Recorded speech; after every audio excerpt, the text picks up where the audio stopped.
some supplies. Come round, we can steal some things to get creative. If you're into it,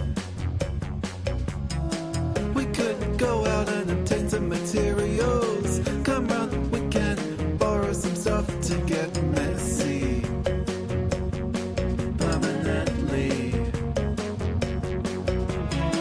Cause real art is something you feel, and that real feeling's inexcusable wealth, and you can't have it. Not on my watch.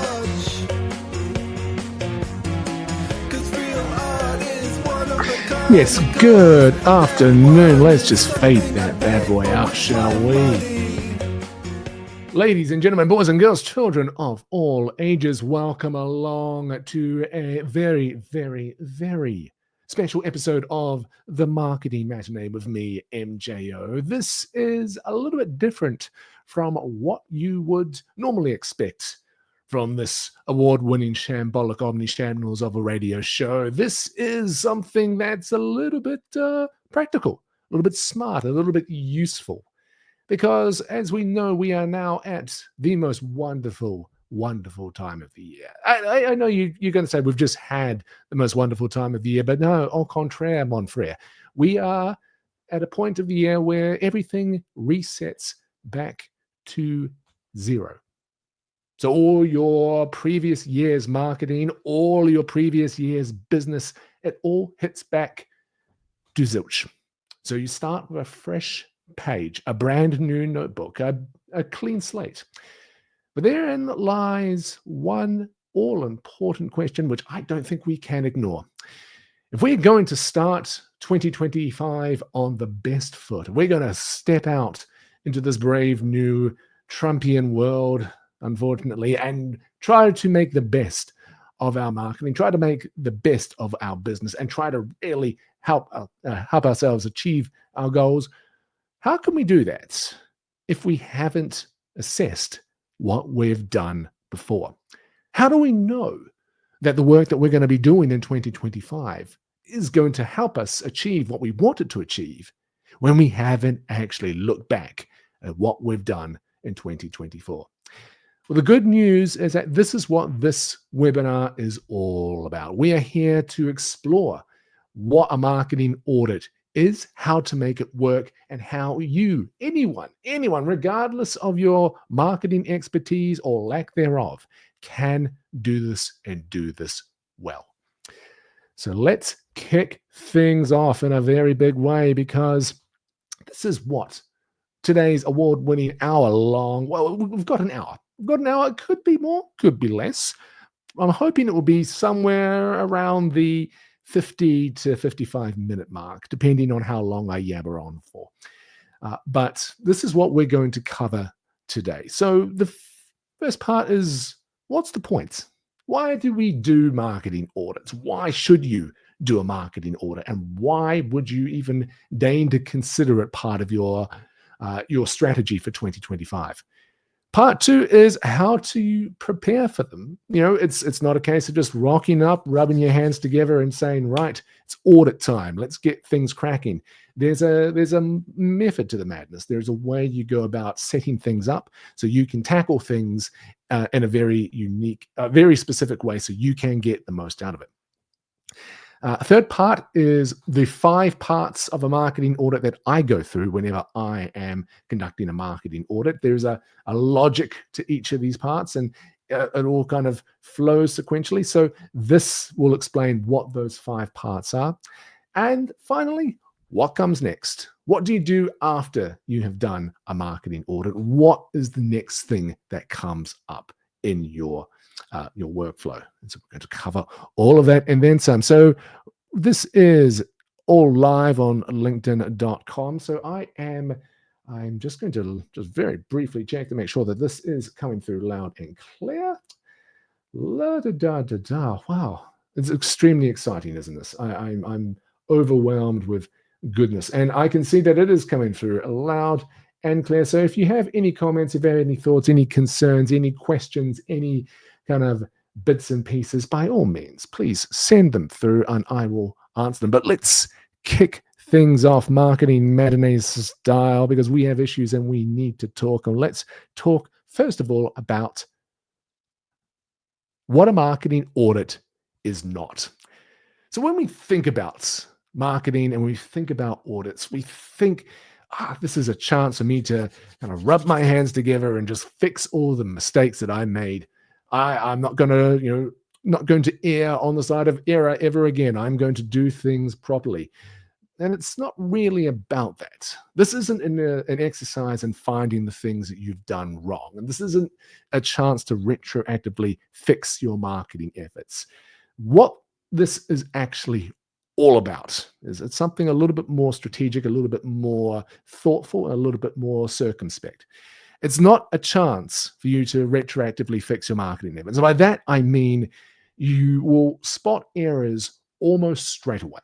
You're going to find things over the course of your audit, when you consider your channels, when you consider the way you conduct your business, and you're immediately going to think, I know what to do now. I know how to fix this. I can do this straight away.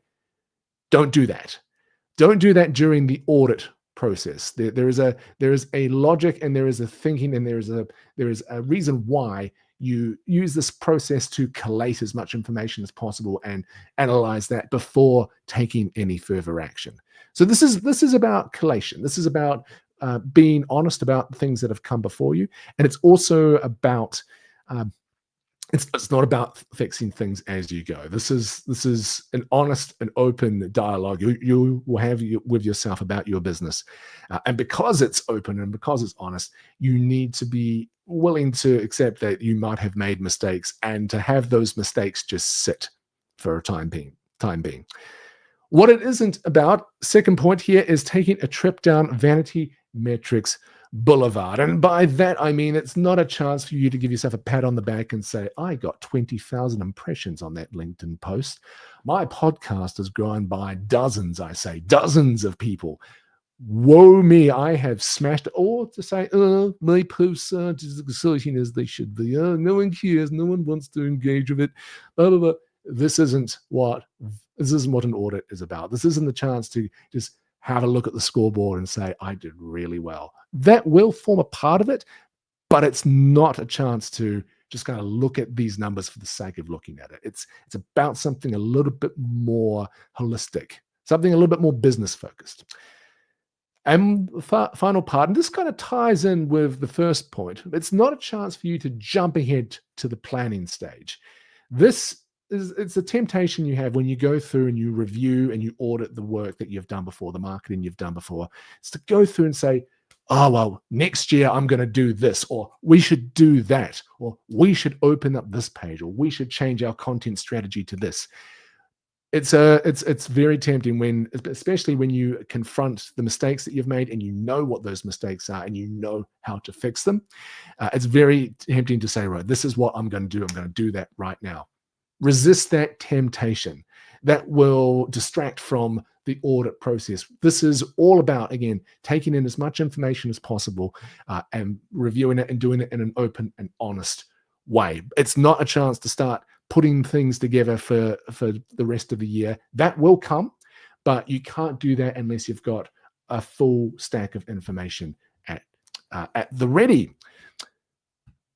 So how do you do this? How do you prepare a marketing audit? So here's the thing.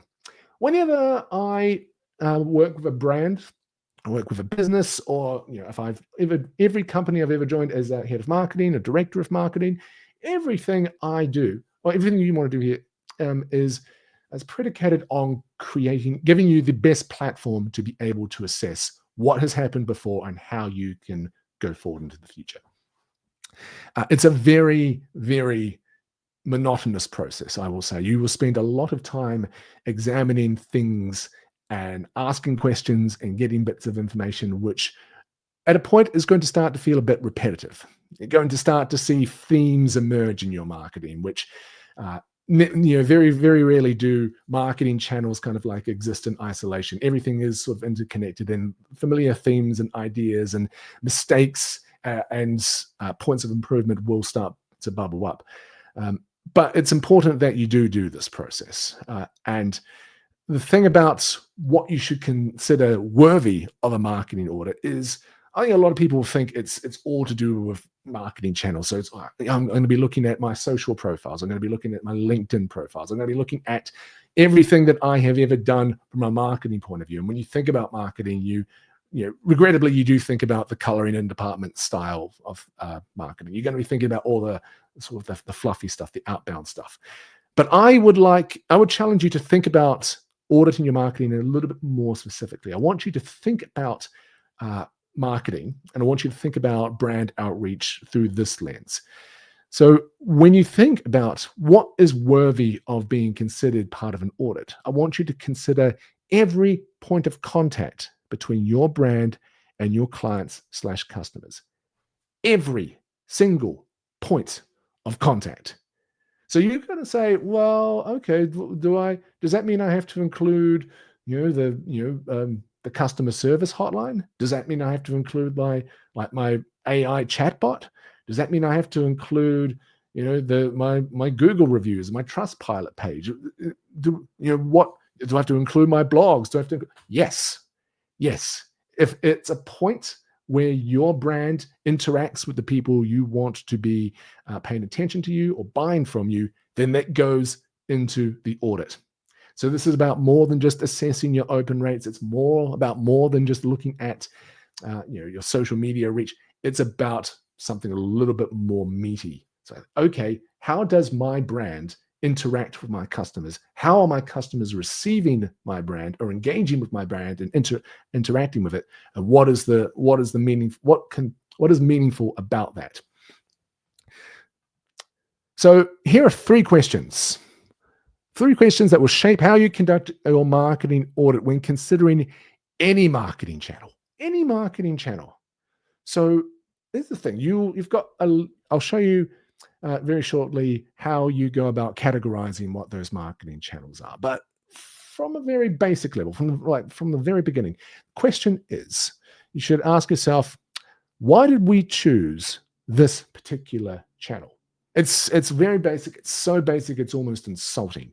You think about why did I choose to use LinkedIn? Why did I choose to put this on the website? Why did I choose to use email marketing? Why did I choose to have an AI chatbot?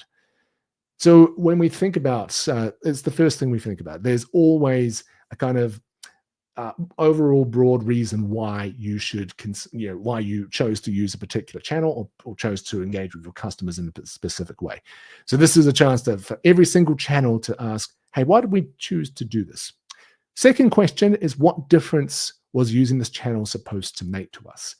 So this is where you start to quantify the why. So we broadly speaking, like, okay, well, we think we use this channel for this reason. Now it's time to talk about the difference that using that channel makes. And this is where you have to start getting into the nitty-gritty, start getting into the detail. So the reason we use this particular channel was this reason. The difference to us that using this channel was supposed to make was an increase of monthly revenue of X amount, or increase in brand awareness of X amount. It's when you start actually adding some numbers, KPIs to the channel, to the why. And number 3 is, how do we measure whether that difference happened? So broadly speaking why you did it. Broadly speaking the difference that doing this thing was supposed to make to your business. So how do you know if that thing actually happened? And how do you know if it didn't happen? How do you know if you absolutely smashed it out of the park, 10 out of 10, no notes, perfect, or you missed the mark completely? You weren't even on the scoreboard. How do you know? How do you measure the difference that your marketing channels make? 3 very simple questions. Why do we do this? What's the difference that we're going to make? And how do we measure whether or not we have made a difference? If you use those 3 questions to anchor your marketing audit, you can't go too far wrong, because they will reveal everything, good and bad. If there's any shortcomings in your strategy, any shortcomings in your approach, or something that is overinvested in one aspect and neglecting another, these questions will bring that out.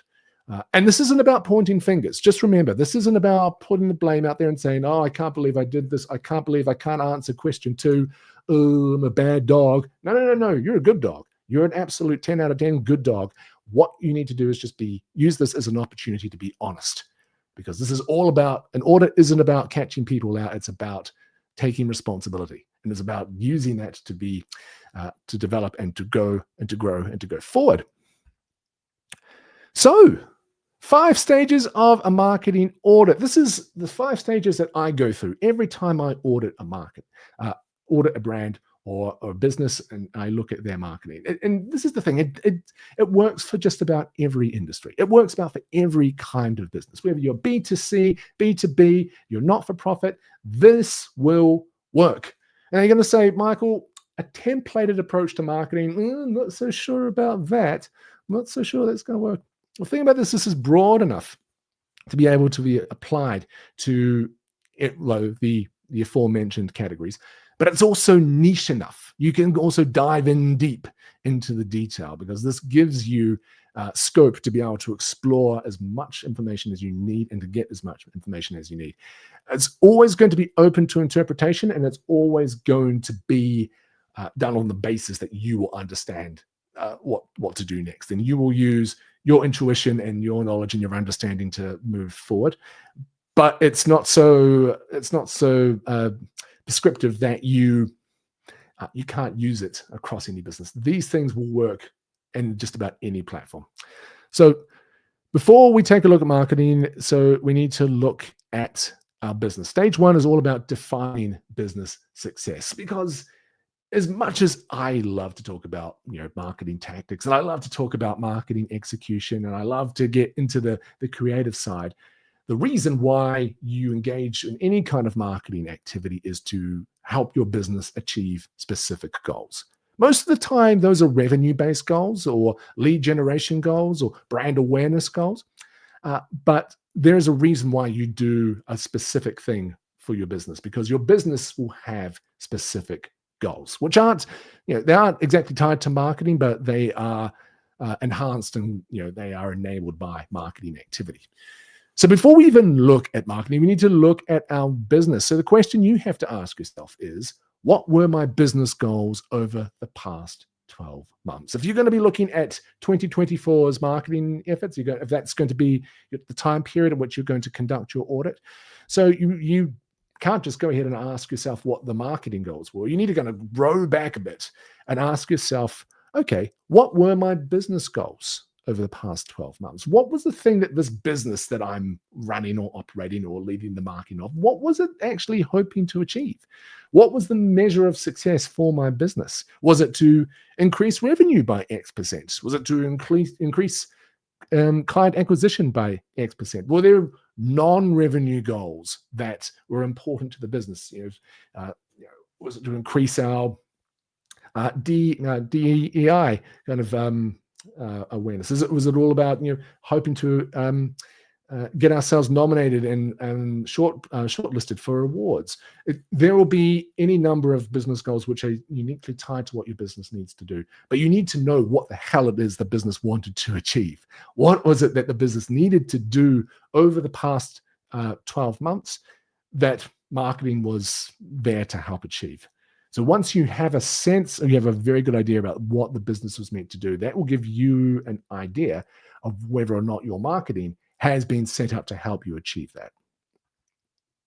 So it doesn't need to be too complicated. I think a lot of times in marketing, particularly when you spend any time on cursed website, LinkedIn.com, you find that marketing can be a little bit up its own ass, for want of a better term. And I say that as someone who works in marketing and someone who is very much up his own ass in many different ways, that it can be a little bit much. It can be a little bit overwhelming. This isn't about finding things to be, pretentious and very, very, I'm a marketer about. This is about simplicity. It's about being so simple that you understand it and you can apply it to just about anything. So this is how complicated a marketing, the measure, tabulating your business goals need to be. So I just have 2 columns here, 2 slots. Business goal for the thing here and what the measure of success was. So the business goal was increase annual revenue. The measure of success for that was achieve 20% revenue growth compared to the previous year. A second goal was to expand client base. As you can see, acquire 15 new clients within 12 months. Third goal, improve client satisfaction, attain 90% average client satisfaction score in surveys. So you can see there are two very kind of like very business focused, very revenue driven goals. And then there's that final one, which is not necessarily about generating revenue. It's not, but it does sort of tie in. It's a non-revenue goal. But it's just an easy, simple way to be able to categorize that and to put that into some semblance of order.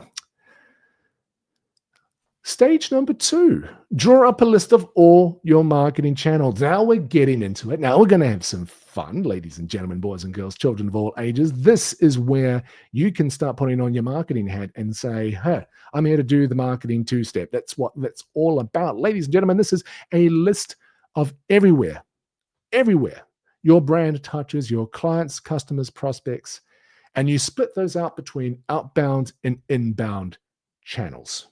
So this is how I like to categorize it. I like to think of outbound channels as the platforms and methods where your brand proactively reaches out to clients, customers, or prospects. So that's the thing where you imagine your business is like a lemonade stand. It's there in the world. How do you go out and engage with clients? How do you or prospects? How do you bring them in? So that's when you start thinking about things like your social media, things like your email marketing, your podcasts, your videos, those things which you put out into the world designed to get people to come back in. So that's going out and getting people to come back in. And I classify that. So that's outbound channels. I classify inbound channels as well. So those are the touch points where your clients or customers and prospects actively seek out or engage with your brand. They come to you. So that's when you start thinking about things like your website or your checkout process or your chatbots or your customer service hotline or the response rate to an email query. All those kind of things where the customer actively reaches out to the brand in the first instance. Like, what do those processes look like? What does that look like? And then you're going to say, well, that doesn't necessarily feel like marketing. Well, I disagree. I think anything that anytime a potential customer engages with your brand and engages with your business, they're doing it with the implied understanding that they're going to get a particular kind of service, or they're going to get a particular kind of quality. They're going to get a real taste of what your brand values and about what your business holds true and dear.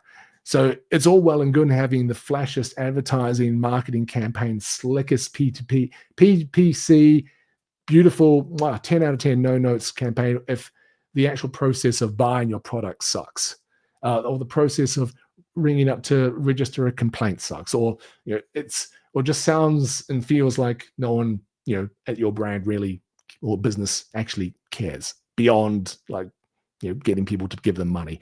So yeah, those things all matter. And I used to tell, when I worked in recruitment, I worked as a recruitment marketer, I used to do an introduction to every new recruiter who joined the business, telling them all about marketing. And one of the first things I always told them was, as someone who interacts with people, sometimes you are the first interaction that a client or a candidate will have with our particular recruitment business. So you are a brand ambassador.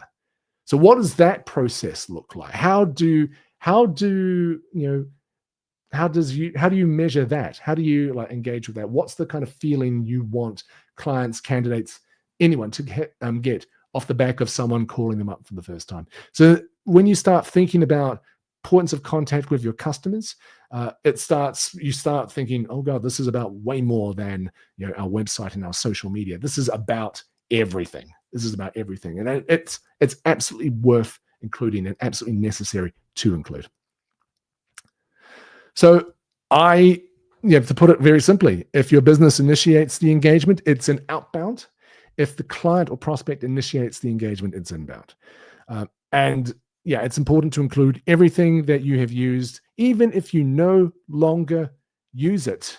So there's a reason why marketing channels get abandoned. There might have been that podcast, you were all gung-ho on doing for everyone was really excited about it. You did 3 episodes and then it kind of went and died. And you did that way back in February last year, and you didn't touch it for the majority, for the 11 months since. You do need to include that. So this isn't about measuring tenacity. This isn't about saying, these marketing channels made it through to the end of the year. Hey, if it was a point of contact between your brand and a potential client or prospect, regardless of how long you were doing it for, you need to include it in your audit. So it's, there are reasons why potential marketing channels get abandoned.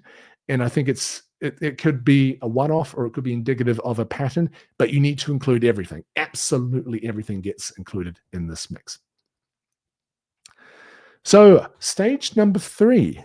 This is where you remember that big spiel I just went on about business goals, and how it was absolutely important that you know what the business's goals were. So this is where you start bringing those things together and your marketing goals together, and starting to see where they match up and where they fall short. So having now defined the scope of your audit, the broader business goals, and the marketing channels you intend to map, inbound and outbound, it's time we bring them all together. So the question you need to ask is very simply, based on the stated objectives of this particular marketing channel, did it contribute effectively to a broader business goal?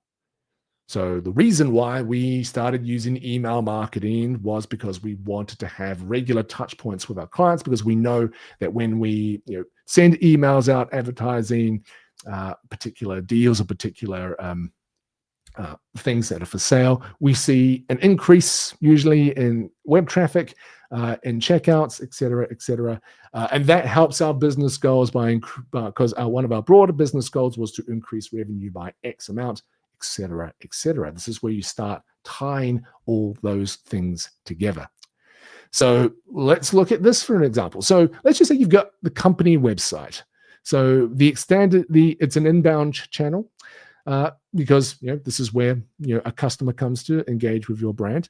So the business goal: expand client base, increase annual revenue, improve client satisfaction. How does the website help achieve that? Well, it attracts new leads, it facilitates sales, it provides resources, improving the client experience, giving everyone that good, happy feeling about your brand.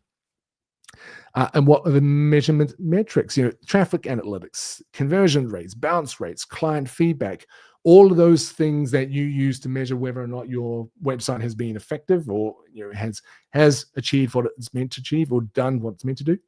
And has it succeeded? Well, this is where you say yes, it has exceeded the targets with a 25% increase in organic traffic and high client satisfaction ratings. Fantastic. So that is as simple as it needs to be.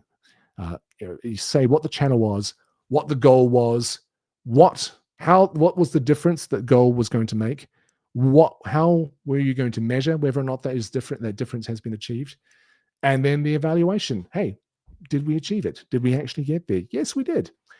And this is an example of something that has gone well, but there's also an example of things that did not go so well. So for the SEO one, good goals: expand client base, increase annual revenue, increase awareness, increase visibility, drives qualified leads, leading to higher sales. And then the metrics we were going to use to define whether or not SEO was going to work here, things like keyword rankings, organic traffic growth, lead quality, ROI, all of that good stuff. But unfortunately not this time. No, did not see a significant improvement in search rankings and minimal impact on lead generation and revenue. So an example of when something kind of hits the mark, awesome, but also an honest conversation where you say, hey, this didn't actually achieve the thing it needed to achieve. It actually fell short. And this isn't about you doing a whole Wizard of Oz kind of like pay no attention to the man behind the curtain, believe in the smoke and mirrors, blah, blah, blah. No. This is you auditing you. This is you putting yourself up front and center and saying, actually, no, yeah, we missed the mark on that one. We did not hit what we needed to hit. And it's actually quite nice to see it all sort of laid out as simple as that. Hey, this was the business goal. This is the marketing goal. This is how I was going to measure the success. And damn, we didn't actually meet the target. That sucks. Okay, good to know. Fourth stage. So we've covered the third stage, which is about reconciling what the goals are. And so, as you can see, like you put all your marketing channels, every single marketing channel, as you remember what I said, it's everything, every point of contact that your brand has with a customer or a client, that gets included on this list because there's a rationale for this. But just also remember, though, if you find yourself struggling to fill out any of these boxes, and if you haven't actually been keeping tabs on the market, the measures of success, or the numbers aren't quite adding up, or you find that you're missing bits of information, that's okay. By all means, include as much as possible, but be very mindful of the ones where there are gaps, because that is also indicative of other things as well. And it's worth knowing, because, hey, if there comes a point where when you come to look at your marketing for 2025, say, well, we didn't actually record this incredibly important piece of information because if we look here on the marketing audit, we didn't actually include that in the table. Whoops. Then, hey, you can start putting things in place to make sure that you do capture that for next year. Or going forward. But the important thing to remember is that you don't, this isn't about submitting something for school. There is a rationale and there is a logic behind everything, and it's not designed to catch you out, and it's not designed to get you in trouble. It's designed to kind of give you as much information as possible. And if you are missing something, that's all right. Hey, you can capture it next time, but you need to know that it's missing first. The fourth stage of the marketing audit, this is one I'm really passionate about. This is one I feel that a lot of businesses miss the trick on, because it's easy to get data for your marketing channels. It's easy to see what the numbers are for email marketing. It's easier to see what your website data is. That's all very easy because it's quantifiable. It's that it's easy to get at. It's easy to download. It's easy to access. And God knows with the number of AI tools out there, it's really easy to get that information and synthesize it now. But what about those inscrutable bits of information you don't have? What about you can have a look at the what, but the reason why things happen, that's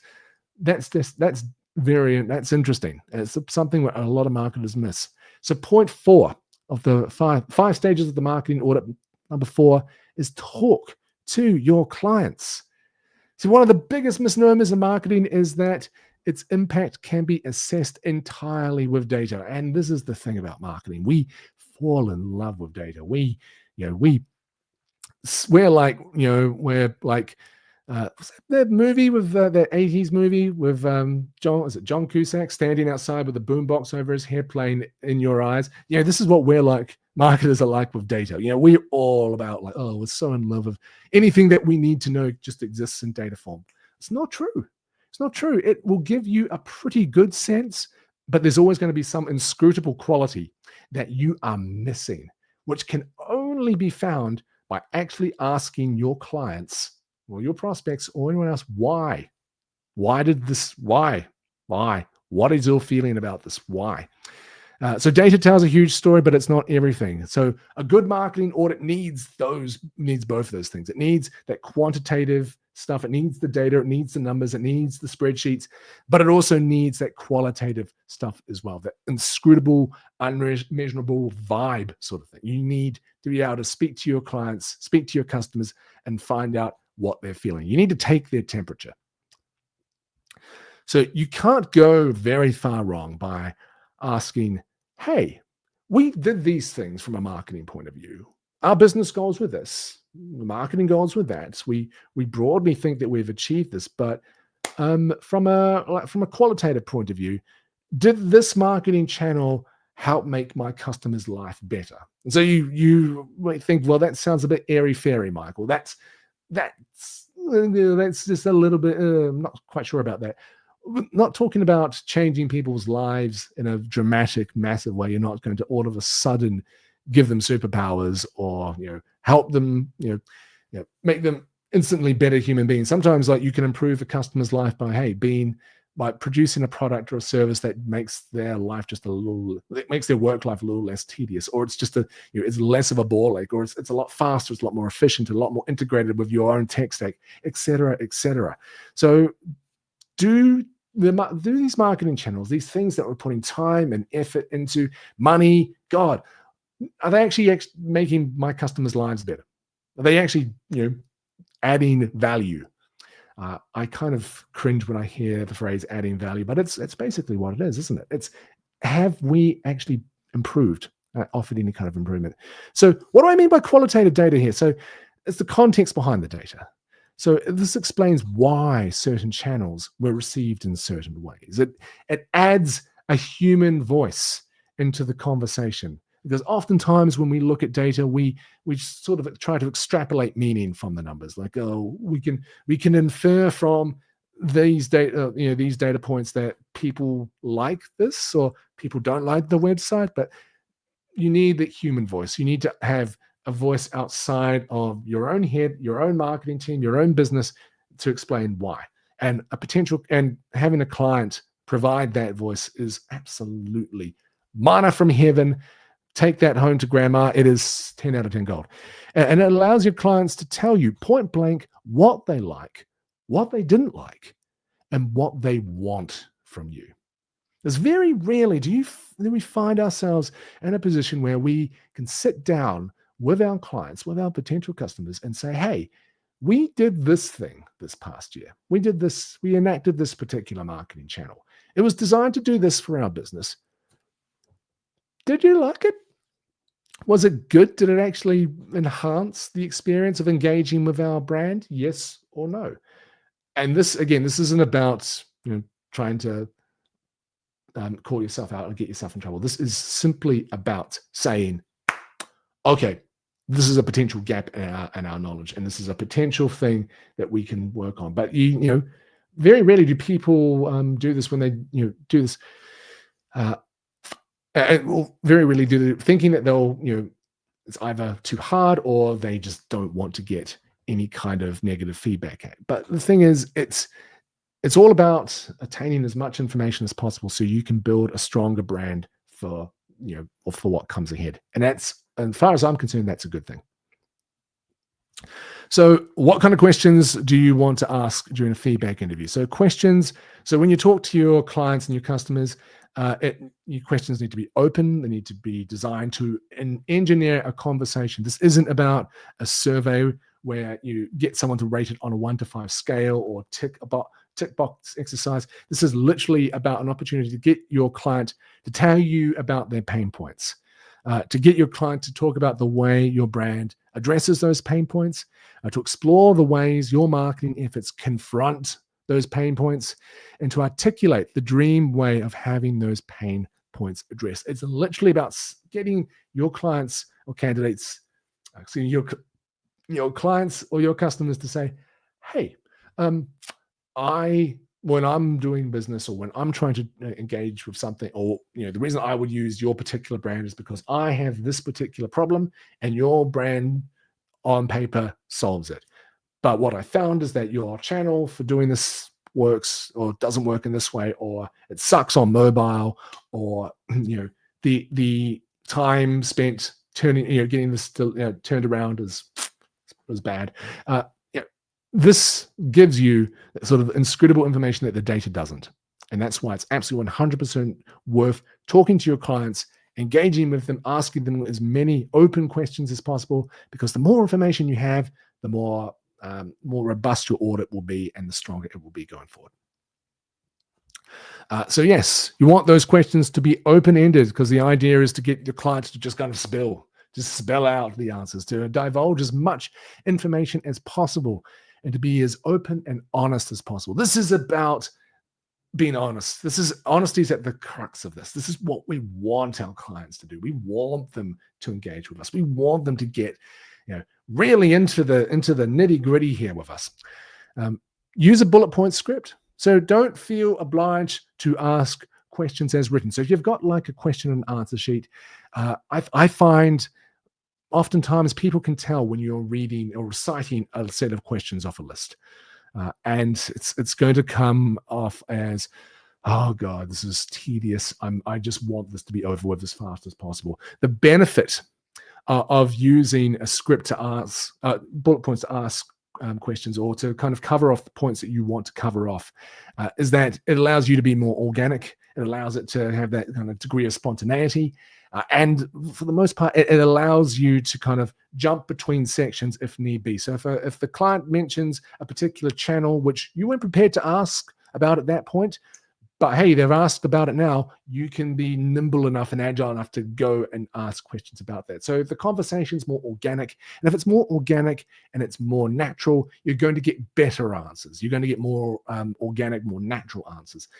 And you're not going to be so kind of like tied down to a particular structure, a particular question, a particular way of doing it. So long as you tick off the points you need to tick off, it doesn't really matter if it's not the exact, it's not exact. It doesn't matter if it's word perfect or not. So bullet points are fantastic. It allows you, like I said, to use to run with whatever particular topic you're using. And hey, if you tap a rich vein of information, keep going, keep using that. And the third one is that the mouth is a muscle. The mouth is a muscle and it needs warming up. So you want to start off with some easy questions and get people talking. I don't know about you, but I always find that if I'm talking to someone for the first time, I'm always a little bit shocking sort of very early, because I gotta warm up. I gotta warm up my mouth. I gotta kind of get used to speaking. But once I start getting into the flow of things, you are going to get some open and honest answers, and it's going to excuse me. It's going to feel excuse me. Speaking of warming up our mouths, it's going to be a lot more organic, a lot more engaging, a lot more genuine. So the mouth is a muscle that needs warming up. Give them easy questions to start and to get them talking. The aim is to get them into that state of flow, because once people start getting into that mode, into that zone, they're going to start spitting things out, which is going to be real gold. It's going to be the thing which absolutely 100% you use in the future for your marketing. And then stage 5, the last stage in the marketing audit: compile, assess, and take action. So you've amassed this dossier of information that covers your business goals for a designated period, the inbound and outbound marketing channels you used during that period, the extent to which those channels affected or helped you to achieve those business goals. And you also know, broadly speaking, what your clients think of your brand and what they want from your brand and from your business in the future. It's time to now take all that information, assess it, and use it to take action. So what does that look like? Well, here's the secret. Again, doesn't have to be complicated. This is if there's one thing I want you to take away from this webinar, it's that a marketing audit includes a lot of stuff, but it doesn't have to be presented in a complex way. We're not asking for war and peace. Remember, the point of a marketing audit is to give you a complete picture, a comprehensive look at what your marketing is doing so you can take the next step. It's not designed to trip you up. It's designed to give you everything you need. So it needs to be thorough. Yes, absolutely. It needs to have no detail spared, but ultimately it needs to be workable. It needs to be understood. You need to be able to look at it and say, okay, now I know what the next step is. You can't talk about it to someone. If you can't talk about it to someone who knows nothing about your business, then it's probably too complicated. So it needs to be thorough, it needs to be detailed, but it needs to have simplicity at its core. So this is how I like to kind of bring it all together. I use a traffic light system. And so for each marketing channel, based on the aforementioned criteria, the marketing channel is either a green, an amber, or a red. And so green marketing channels, those are those marketing channels that have contributed to the brand's overall goals. This is a marketing channel that will probably be used in future, because this marketing channel is actually doing what it needs to do. Fantastic, 10 out of 10, no notes. Or 8 out of 10, 9 out of 10. It's pretty damn good. It's the one where you're like, if I stopped doing this marketing channel, my business would suffer. It would be detrimental to my business going forward. Amber marketing channels are those marketing channels that have contributed to some areas, but they fell short in others. So these are marketing channels which you can fix. They just need to be tinkered with. They need a slightly different approach, a different strategy, a different point of attack. But they're still valuable. They still have helped achieve what you need to achieve. They just need to be improved. And so broadly speaking, that, hey, this marketing channel might have done 80 to 90% of what it needs to do. But hey, in order for us to get the final 10%, we know that we do need to make some changes to make it work. And that's okay. It's good to have marketing channels which are ones you can improve and make better. And it's obvious that they need to be improved and be made better because those are the things you can capitalize and work on. And the final one, no surprises here, red marketing channels. These are the marketing channels that just did absolutely nothing. They did not contribute to any business goals, and it's probably not worth you pursuing them beyond the period which you've audited for. So you could have added this fancy, schmancy AI chatbot to your website, but hardly any clients used it. It didn't answer a hell of a lot of questions. People, during the stage 4, the client interviews, they said they actually found the chatbot kind of confusing and more or less annoying. So the only reasonable conclusion is you can't salvage it. It's not really helping to achieve a goal. It's more of a hindrance than an enabler. So cut it. It goes. And that's as simple as it needs to be. As complex as it needs to be. Green, it's awesome. It's working. Keep doing it. Amber, okay, we can fix this. We can make it better. We can tinker with it. We can see the potential. It's just not quite hitting the mark now, but it will do if we make these changes. And red, okay, this channel is a waste of time. Why am I doing it? So ultimately, the aim of a marketing audit is clarity. It's all about clarity. It's clarity of where you have been so you can map a better course for the future. It shouldn't be overwhelming. It shouldn't be exhausting. It should tell you the things that you need to know. And when you finish that marketing audit, you have a very, very clear idea about what comes next. So you've got that dossier of information. You've got the list of channels, the green, amber, and red channels. So you know what is worth pursuing next year. You know what's worth pursuing, what channels are worth continuing with over the next period, and you know which ones are worth dropping. So you have that a clear picture about what your marketing channels are doing. And more to the point, you have now in place a structure. You now know, broadly speaking, what questions you need to answer convincingly in order to use a marketing channel or abandon a marketing channel. So even if during the course of the following year you introduce new marketing channels, you're already sort of preemptively thinking, hey, next year when I come to audit my marketing, I'm going to be assessing this particular channel on these questions and this criteria. So you can already sort of start thinking about it in those terms, rather than just kind of throwing it at a wall and hoping it sticks, and then coming along to your marketing audit the following year and saying, oh yeah, no, that didn't work because didn't fit the criteria, didn't work, didn't answer the questions. So what comes next? Okay, so that's basically how I do it. That is how I go about assessing a marketing or conducting a marketing audit. And that's how you can conduct a marketing audit as well. It's as simple as that. You don't need to be a marketing expert. You don't have to have a degree of marketing. You don't need years of marketing experience to do this. This just gives you the structure to be able to assess your marketing against your business goals. And so you know your business, you know what your business goals are. You know why you engage in particular marketing channels. You know why broadly speaking, why you've started doing a particular marketing channel. So this is a chance to bring those two things together and say, hey, did the marketing channel actually help us to achieve those goals? And if so, how? By what measure do we know that they've done that? And give yourself like a chance to kind of order that information in a very structured way, a very simple way, detailed way, but ultimately one which gives you a very clear picture. And so having completed a marketing audit, the next stage is to take that information and use it as the blueprint for developing your marketing plan. So now you know what your marketing channels have done.